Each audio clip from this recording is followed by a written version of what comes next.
Alright, why don't you all go wash your hands? Okay, go wash your hands. Okay. Daddy, can I hold a baby? Hi. Hi, Goobs. Come here, hugs. You see the baby? I missed you. Baby's so cute.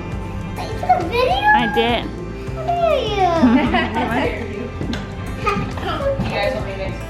That sounds great. We're gonna take turns, okay? He is little. He's very little. He's like the size of Isla's arm. Alright, girl. Alright. Curly hair. No kissing, just Small. He's not as small as I remember Isla was. He's smaller than Isla was. Yeah. Yeah. I don't hate Brother, can you say hi? Goobs. Baby. How would it irritate his skin? Baby. How would it irritate Baby's his skin? skin's very thin and sensitive, so you don't want to stick something sticky. Well, our skin's thicker, right? Do you love Patton? No! No. Do you like the baby? No! No. Where are you going? Can you give the baby a kissy? Oh! Blow him a kissy. I can't see the baby. Oh!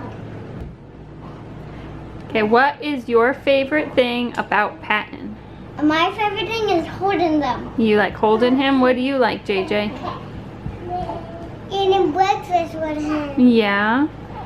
Do you like having a baby brother? Yeah. No, look at Patton. Sticking his hands in it now. He doesn't want it. It's okay. What is your favorite thing about Patton? He's cute. What? What do you think he's gonna be like when he gets big? Daddy. Without a mustache. He's gonna be daddy without a mustache? Oh, okay. Except he won't shave his hair. What is your favorite thing about Patton? Well, he's one of the cutest ones I've actually seen. You think he's the cutest baby ever? Yeah, he's the cutest one. What do you think he's gonna be like when he grows up? I think he's gonna be handsomer than Dad. Ooh. And do you like having a brother? Yeah, it's fun. Abby wants to teach him basketball when he's old enough, so. Oh, that would be fun.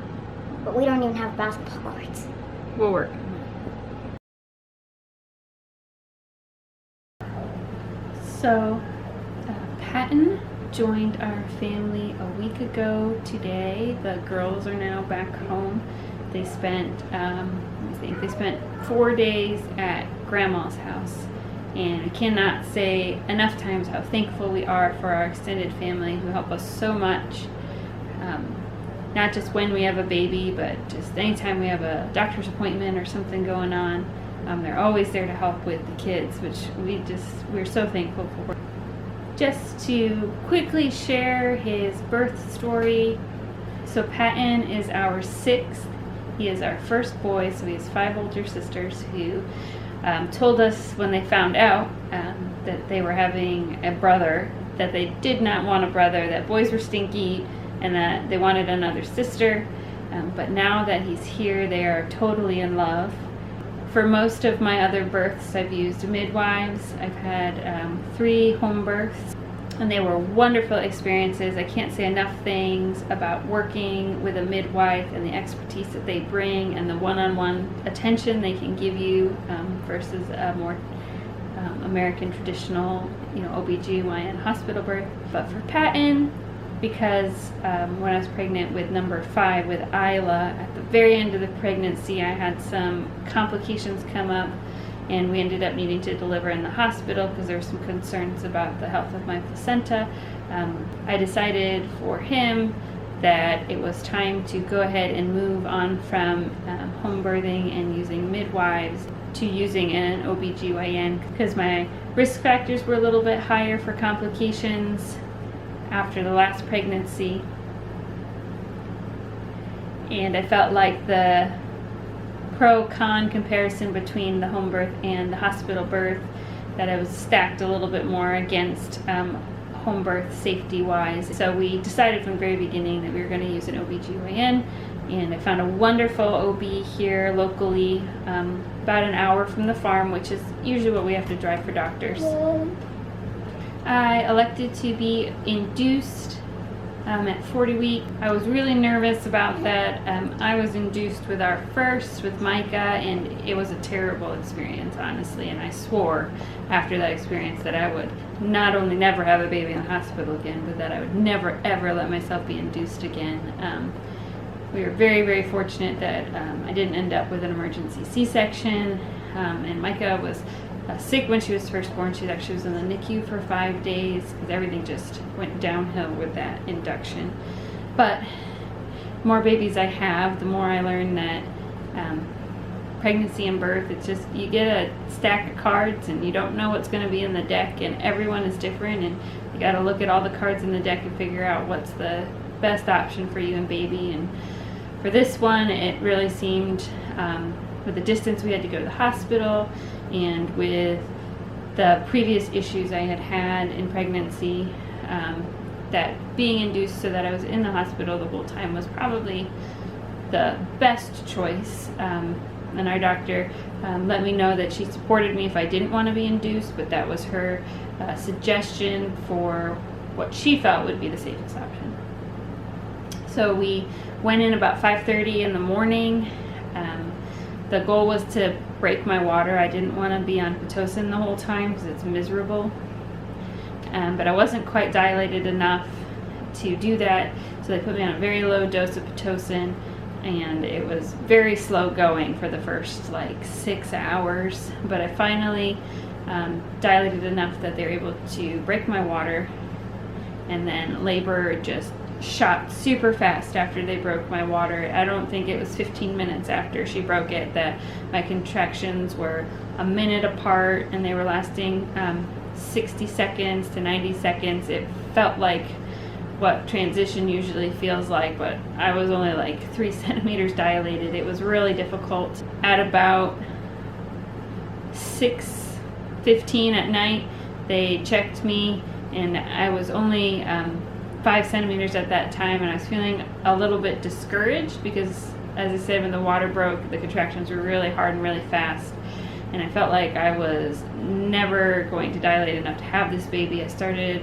feeling like maybe I had made the wrong choice to get the induction, to continue the Pitocin, because I wasn't dilating fast enough, which just made everything more miserable. And then I had elected to, at that point, get an epidural, because unlike my home births, where the contractions were still 60 to 90 seconds, but they were, 5-6 minutes apart for the majority of the time. There was no break, and it was very difficult.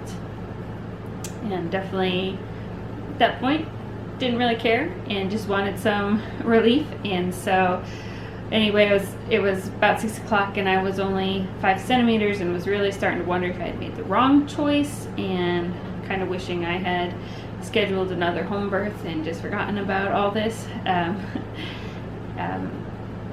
And the doctor actually went home to have dinner with her family because I was not close to delivering at all. And the nurse came in and had me roll over on my other side, and not 15 minutes later, I felt the very distinct pressure of a baby coming out. And there was a big rush. The doctor was called back, and I don't know that the doctor had just enough time to put some gloves on and catch the baby. He came out so quickly at that point. So just that turning me over, different position, just sent me shooting from 5 centimeters to fully dilated and having a baby. So that was great relief. He was very alert. He cried before she even put him on my chest. He was crying, and he cried for probably 10 minutes. He was not happy to be out in the cold, cold world. He was 7 pounds, 2 ounces, and 19 inches. So he is by far my tiniest baby. My other babies most of them were in the mid 8 pounds. JJ was almost 9 pounds. So a 7'2" baby feels so small. But he was very healthy and perfect in every way. He latched and nursed great right away. We were able to be discharged from the hospital in 24 hours because there weren't any concerns, and he's not my first baby, so they didn't have to do all the extra bothering you and making you chart and all that crazy stuff. They really, I had a baby and they really just left us alone, came in and asked a couple times if I needed anything, but other than making sure the baby was keeping his temperature, they didn't really do anything, and just we were in our room and we napped and ate some meals, and then they did his 24-hour heel prick, which is the only thing we were waiting around for, and sent us home. Since then, he's been doing great. He had his checkup today for 1 week. I took him back into the city to see our wonderful family doctor, who I also cannot say enough wonderful things about. When you find a good doctor, you hang on to him for a long time, because sometimes it's hard to find somebody who's a good match for you. But he looked great. He was just slightly jaundiced when they discharged us from the hospital and cleared up very quickly. He was back. He's gained the weight he lost back. He's actually 2 ounces over his birth weight today, so that's also very comforting. No matter how many babies I nurse, I always feel a little bit anxious about that first weigh-in. So it always just feels like a huge weight off my shoulders when I have that reaffirmation that it really is going as well as I think it is. Thanks so much for watching. Don't forget to like, comment, and subscribe. And we all 8 of us now, will see you again soon.